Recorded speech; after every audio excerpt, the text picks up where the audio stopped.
la précédente. Un bon couvert, vous nous avez bien dit qu'il ne fallait pas trop d'espèces, mais combien? Un certain nombre. Et quoi? Alors comment c'est la réponse sans commencer par ça, du coup. Bon, globalement, si on regarde la liste des espèces que potentiellement on peut mettre dans des couverts, j'ai fait une petite étude, là j'ai fait un sondage auprès d'agriculteurs en France là, sur la base de 30 espèces. Donc dans ces 30 espèces, on va d'espèces typiques des couverts, des facélies, des avoines, des moutardes, même si certaines peuvent être aussi cultivées, jusqu'à des espèces qui sont des vraies espèces cultivées, des blés, des sojas, des tournesols, etc., mais qui peuvent aussi être utilisées en couvert. Donc il faut juste visualiser que déjà, globalement, au-delà de 5 espèces, c'est difficile de trouver l'espèce, enfin de trouver plus de 4-5 espèces qui sont vraiment adaptées à la période à laquelle on sème.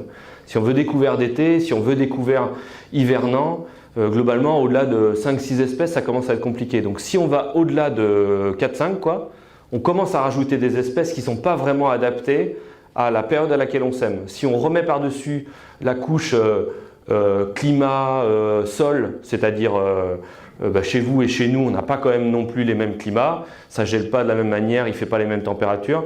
Je pense que quand on dépasse 4 espèces, 5 espèces, on est en train de rajouter des espèces dans le mélange qui ne sont pas vraiment adaptées à la période à laquelle on le sème. Juste, il faut visualiser juste quelques chiffres.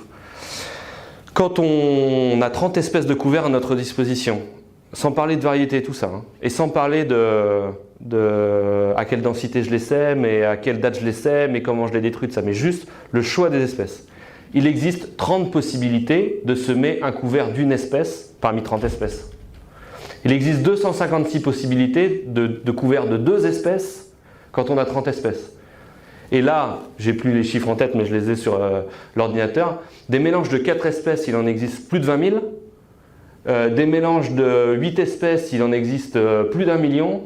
Et des mélanges de 16 espèces parmi 30, il en existe 46 millions de couverts différents. Donc en fait, on en vient à faire des trucs qui sont complètement aléatoires, à mélanger plein d'espèces.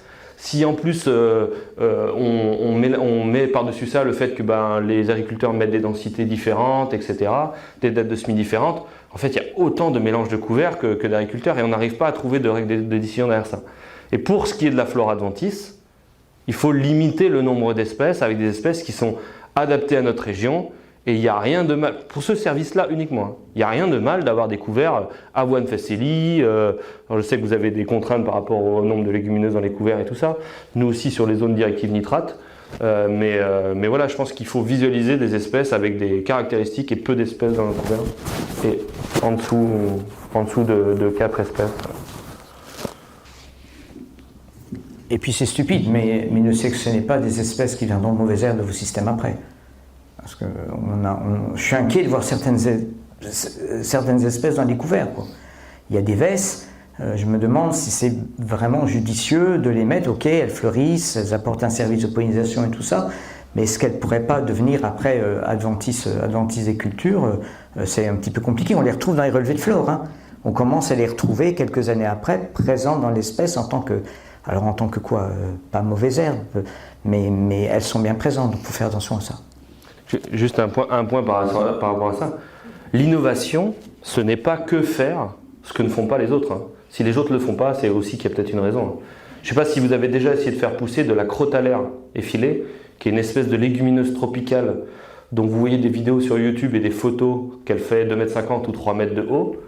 Je pense qu'on n'est pas très loin en termes de climat entre ici et Dijon. Moi, je l'ai mis dans des couverts.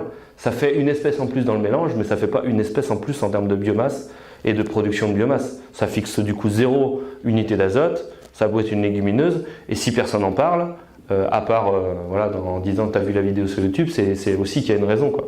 Du coup, il faut aussi revenir sur un certain nombre de basiques derrière cette réflexion du nombre d'espèces, etc. Et il y a des espèces, c'est pas parce qu'elles marchent bien en milieu tropicaux qu'elles vont marcher chez nous.